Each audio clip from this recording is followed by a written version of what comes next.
So you know that feeling, the desire for your financial life to just hum along reliably. Yeah, definitely. What do you think? Steady stream of income, the comfort of knowing you're building something solid.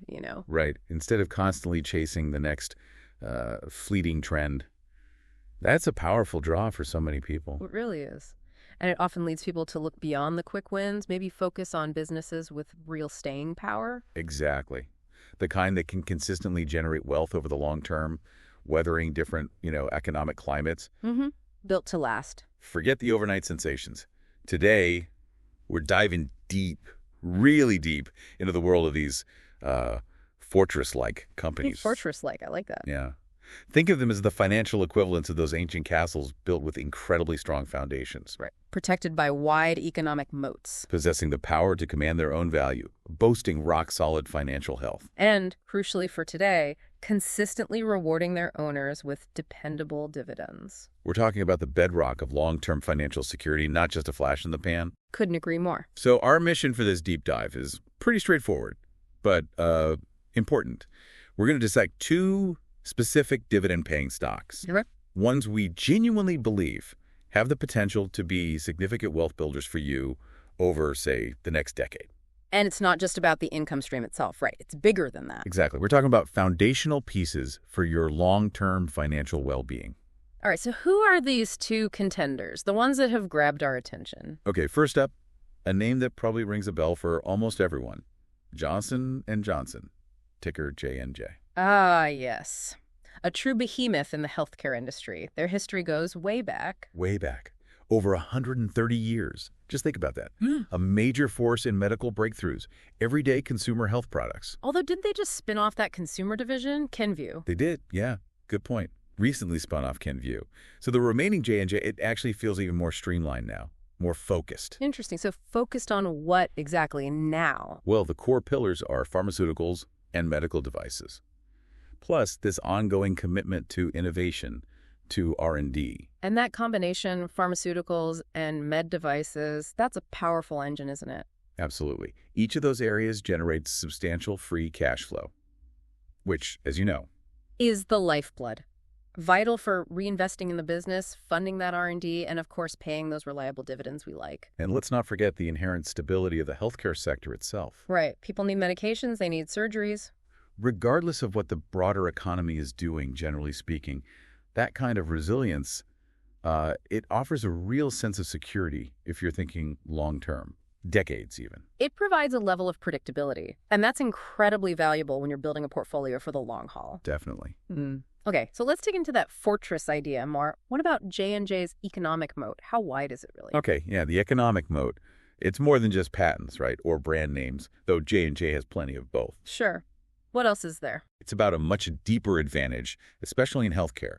We're talking about the profound level of trust they've built up with doctors, with hospitals, a real mind share. Ah, okay. So when a doctor prescribes a J&J drug, or a hospital uses their device. Exactly. That decision often comes from decades of positive experience, belief in the J&J name, their research, their reliability, that kind of trust. It's not easy for a competitor to just replicate overnight. No, definitely not. You'd need more than just a similar product. You'd have to overcome all those existing relationships and that established trust. And connecting this to the bigger financial picture. Yeah. Get this. Their credit rating is AAA. Wow. AAA. That's better than the U.S. government's rating, right? It is, which is pretty remarkable. And that rating isn't just a gold star.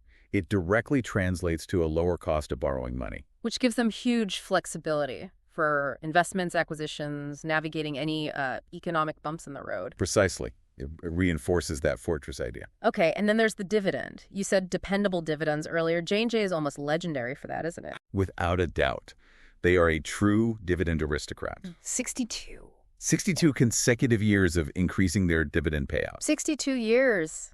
Just pause and think about that. Seriously. Yeah. That streak started back when JFK was president. That level of consistency is just, it's remarkable in today's market. It really shows an unwavering commitment to shareholders. through thick and thin, doesn't it? So what's the current yield looking like, roughly? Last I looked, it was hovering around 3.2%. Okay, so maybe not the absolute highest yield you can find. Right, not the highest number itself. But what's really compelling is the growth of that payout. Yeah. Over the past decade, their dividend grew at an average annual rate of about 6%. And that's where the magic happens over time, right? The compounding. Exactly. Reinvesting those steadily growing dividends, it can seriously amplify your total returns. That's the goal for long-term planning, like retirement or just building lasting wealth. Okay, but we need to be balanced. No company's perfect. J&J has faced some headwinds, some legal challenges. True. It's important to be realistic. They've definitely faced their share of legal battles. Opioid litigation, the talc lawsuits, those are significant. So how should you, as an investor, think about those? Do they undermine the fortress? Well, you absolutely need to be aware of them.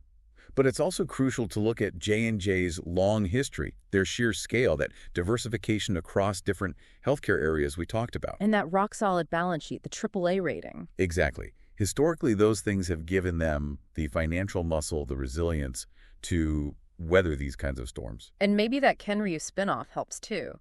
Could be seen as shedding some historical baggage, allowing them to focus more purely on pharma and medtech going forward. That's a very plausible angle, yeah. Yeah. It potentially makes the remaining J&J a more focused, maybe even more attractive, pure-play healthcare investment. Okay, so if we boil it all down for the listener, what's the core takeaway on J&J?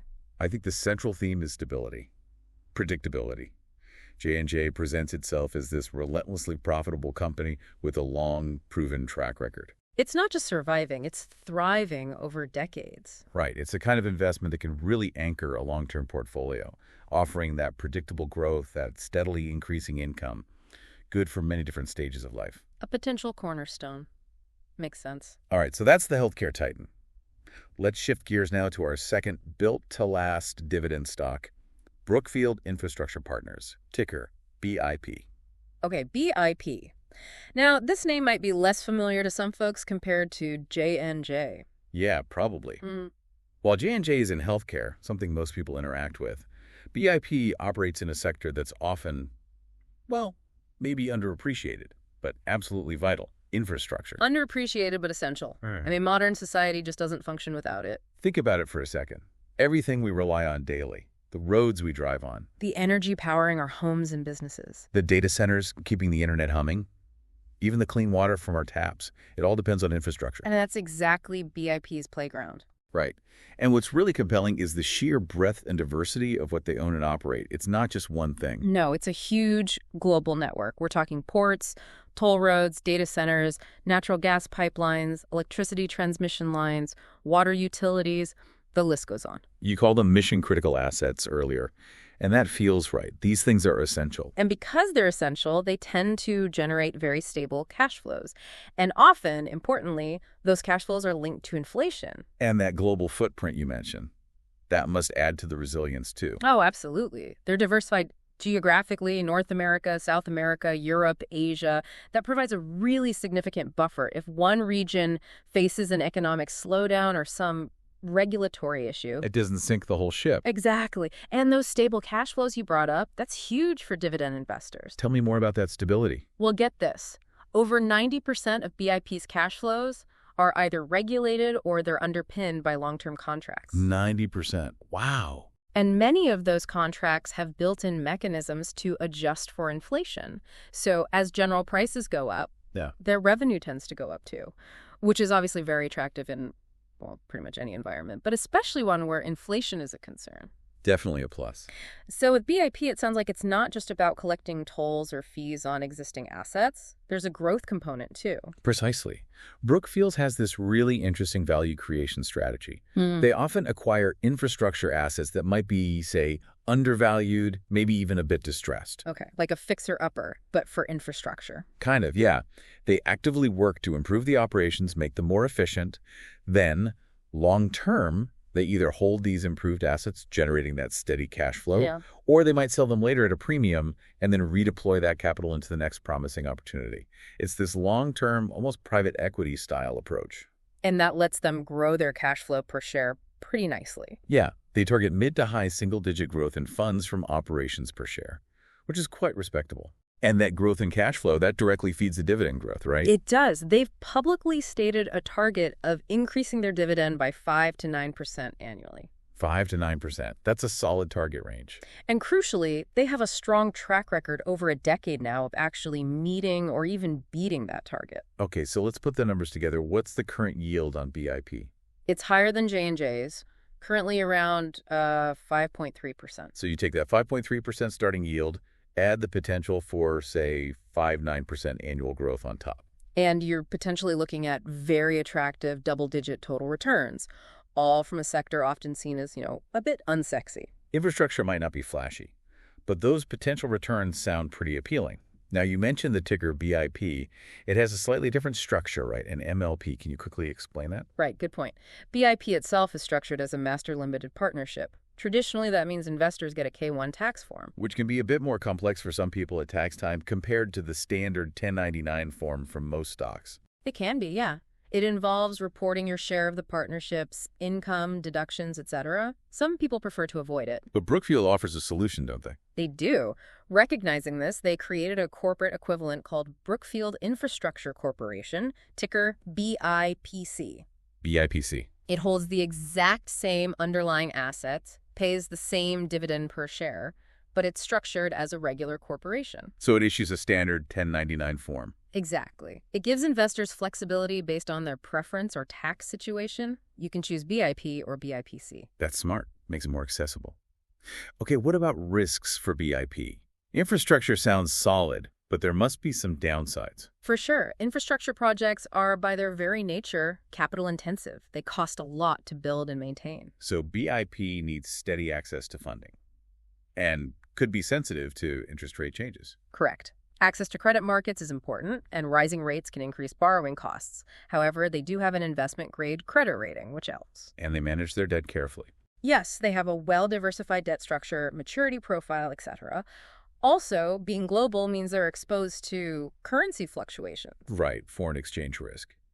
And different regulatory environments in different countries. True. But again, that broad geographic diversification we talked about acts as a natural hedge against those risks being overly concentrated. Okay, so the key takeaway for the listener on BIP, what's the condensed version?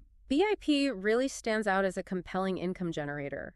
High starting yield, plus that strong potential for future dividend growth. Built on those essential, hard-to-replicate infrastructure assets. Exactly. That provides a high degree of stability, and those inflation-linked cash flows are a real bonus, especially now. So a company that could provide a strong, growing income stream and potentially deliver attractive total returns, even from a less glamorous sector. That sums it up well. It's actually really interesting when you put J&J and BIP side by side. They operate in completely different worlds.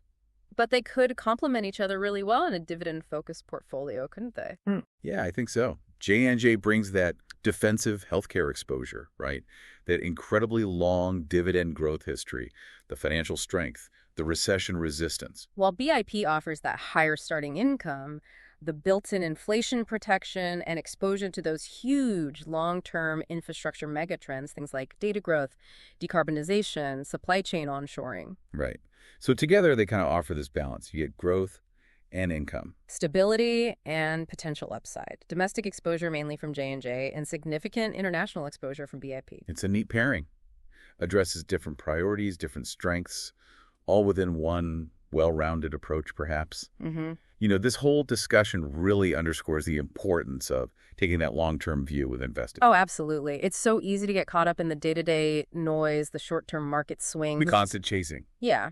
And it's such a stark contrast to the, frankly, quieter power of just investing in high-quality businesses and letting that value compound over time. The magic of dividend growth, reinvesting those payments. It's often underestimated, isn't it? Hugely underestimated. But it's a fundamental pillar of building real, lasting wealth. It's a good reminder, I think, that companies like J&J and BIP, they might not give you those, explosive overnight gains some people chase. No fireworks necessarily. Right. But they offer a much more sustainable path, a dependable path to building wealth over the long run. Often it's that slow and steady approach that wins the race. Precisely. These might not be the stocks grabbing the headlines every single day, No. but they are exactly the kind of companies that can just quietly, consistently build wealth for you over years and decades. So to kind of wrap up our deep dive here, Yeah. we've looked closely at Johnson & Johnson and Brookfield Infrastructure Partners. Highlighting their potential as really resilient investments, companies potentially capable of navigating whatever the economic landscape throws at us in the coming decade. Yeah. But of course, it's crucial to remember. Always, diversification is key. While we focused on these two specific names today, they should be considered as part of a broader, well-diversified portfolio, not the whole thing. Absolutely essential point.